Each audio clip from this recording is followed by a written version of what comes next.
Shout out to the ones who support the work, and shout out to the members who make it possible for you to get this education. Women are expensive in every way possible and have no sense of decency, no sense of awareness, no respect for truth. They live in fairy tale land. I remember when I was a young boy, I'd look at old women and think, wow, old women, why do they have such big butts? When I was a youngster, a child. Then I realized that the reason old women have big butts is because they're wearing diapers. Marquett, you didn't have to go there. Yeah, I do have to go there. Here's why. They have such a lack of decency, human females, when they are not guided by a man, that they always feel the need to sexualize themselves. It becomes a habit over time, and the philosophy doesn't die with age. So when they become senior citizen age, after having had many children, and it affects their systems, their anatomy, some things don't work as well as they used to.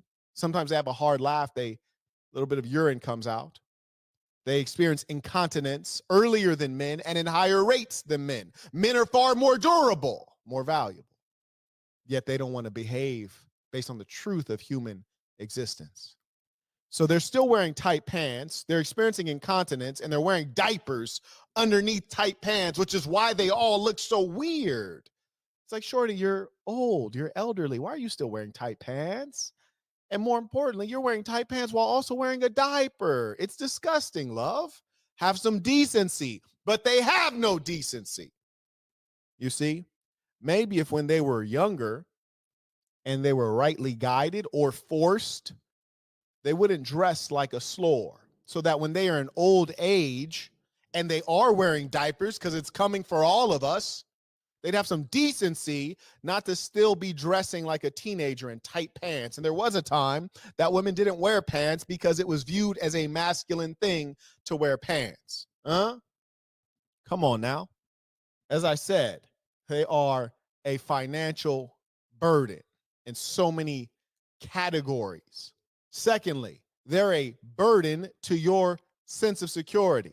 I remember I was traveling the world one time. Young lady was with me, whom I've dealt with this particular country, which was not a stable country, not a safe country. And obviously, I'm going to stick out for a variety of reasons, and she's going to stick out, one, because of her ethnicity. She doesn't appear to match at all, and she has a brightly colored hair. This is not a wig. It's hair that grows out of her head this color.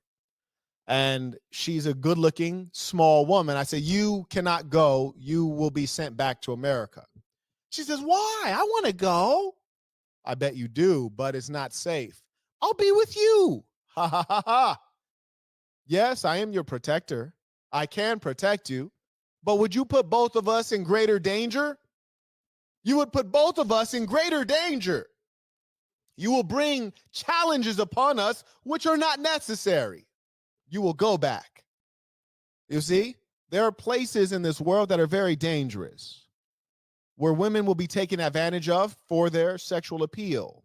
There are places, though the white women have no decency, they go to Dubai and various Muslim countries, they wear thong bikinis, disrespect the local culture. Liberal white women, some of the worst people on earth, no respect for anything, but they lie and pretend to be so empathetic and sensitive while being the most arrogant and colonial in their mentality. They think they can go anywhere and behave like it's Orange County. It's the OC. So anyways, I explained to her, I say, yes, you'll make a great danger for both of us. You will be a target of, raging sexual desire among these people who are not the most civil. And you see, in a civilized country, you have something like 911. You can call for emergency services. This is a failed state. I'm going to a country where the government doesn't properly function. There is no 911. If you have an issue, you just have to deal with it, you see, and we're guests in the country and we don't have the resources to deal with something. You will bring upon unwanted attention. It is a danger to be with you there. I remember one time I was walking the Las Vegas Strip with this Hungarian girl, and then she says, oh, can you slow down? First off, ladies, whatever pace your man walks at, that's the pace you walk at. He's the leader. Why? I'm tired. It's hot. It is hot in Las Vegas. They're weak. They're weak. And I'm not asking them to be strong. I'm just saying, here are the facts. Women are weak. And because they are weak, they are a burden. Their weakness means greater health expenses. A woman's far more expensive than a man. Women go to the doctor far more frequently. They also malinger. They think they're sick over everything, even when they're not. They have to go to the gynecologist at least once a year. Why? Because the vagina is a sensitive environment. There's always something wrong with it. pH level ain't balanced, yeast infection, urinary tract infection. What's the parallel in the man? There isn't one. Man, we got some rugged equipment here. But they're very sensitive down there. They got to go to the doctor once a year just to get the thing checked out. Huh? Yes, but then they act like they're so valuable. And they act like they can do everything a man can do. Stop it, love. Sit down somewhere. Play your role. Want to worry about what a boss is doing. I'm going to go do what a boss does. You heard me? And it won't affect me at all. You try to live a man's life, you fall apart. You can't work as hard. You can't work as long. Here's another statistic. Women sleep longer than men.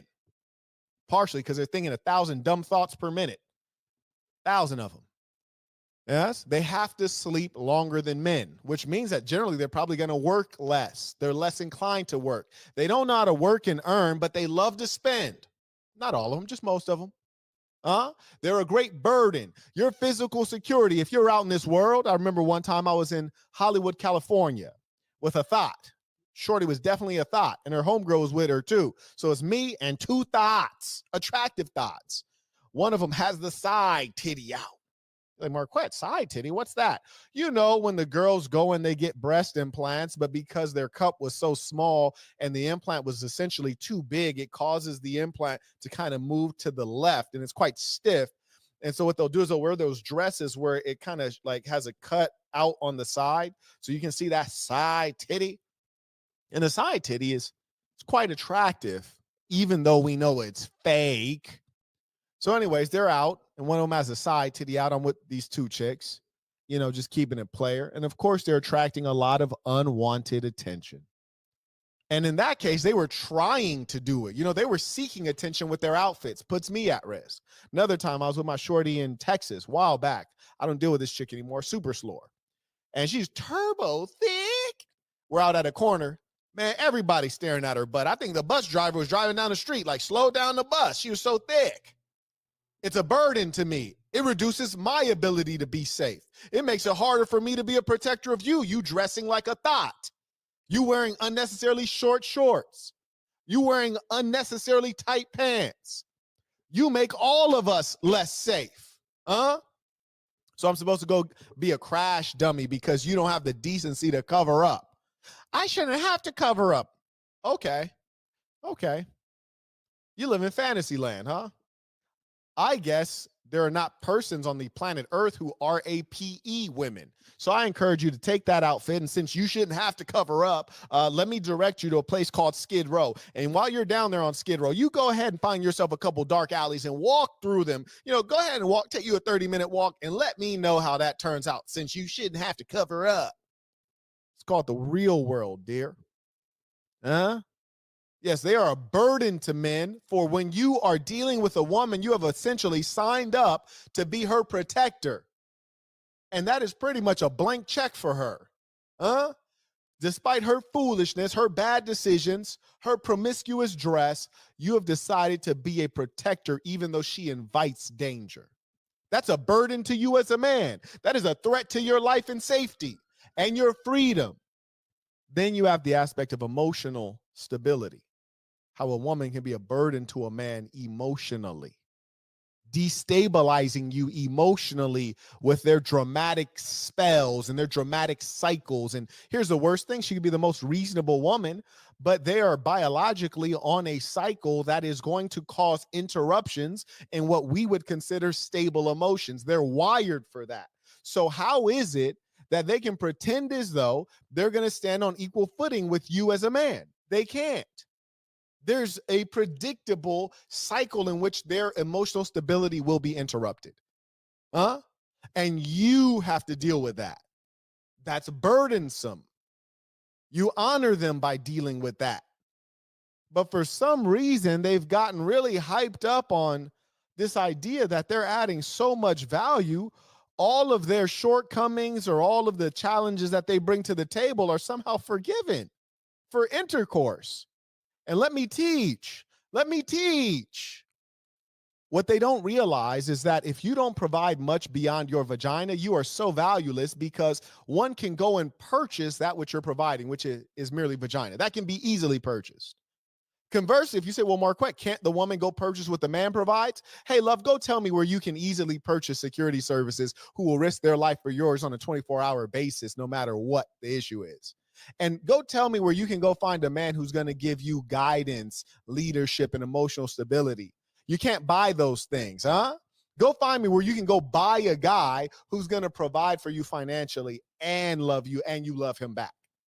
Can't buy those things, huh? Come on now.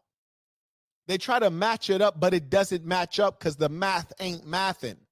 The reason I advise women to be early in seeking a man who has purpose, a man who is honest and honorable, is because the value of the woman expires quickly. The value of a man does not expire quickly. And women are so detached from reality. Check this out. This is truly comical. I encounter this all the time. Woman hops in my DMs. Hey, Marquette, I'm interested. Have a little bit of conversation. I tell her, hey, you know what? I don't think I'm the guy for you. It's a pleasure. Thank you for the flattery. If I happen to encounter anyone that I think is a good fit for you, I'll be sure to put you in contact. Now, mind you, this is something that I often do because women don't have fathers that will facilitate these kind of good relationships.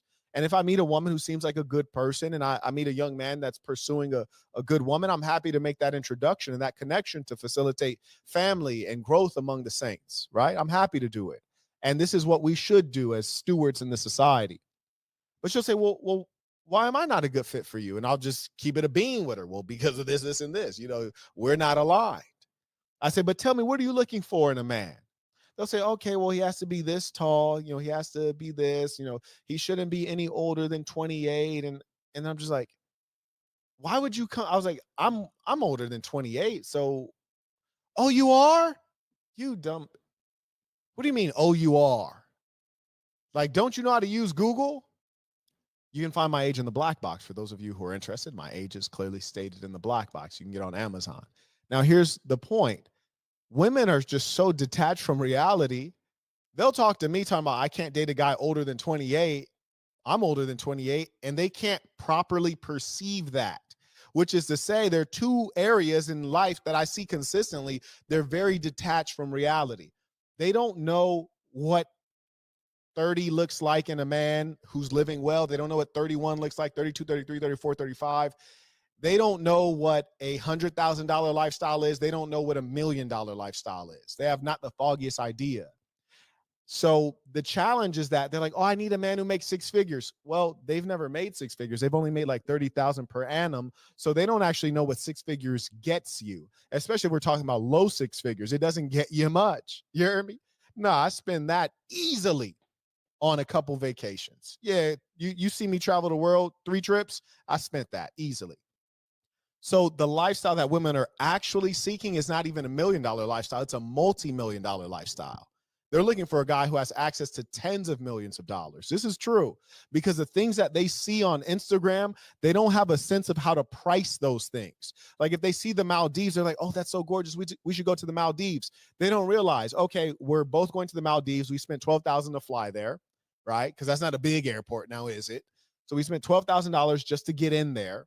And then we're going to stay at a proper place in the Maldives that's Instagrammable. So now we're paying $3,000 a night minimum, right? We're not going to stay there just for 3 nights because we came so far. We got to stay for at least 5 days. There goes $15,000. So, of course, we're going to eat well. We spend about $400 a day on food because when the girl's ordering on your tab, you can be sure, oh, can I have some red wine?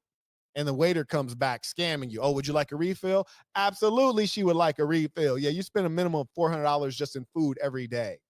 Once you add all that up, you hear me?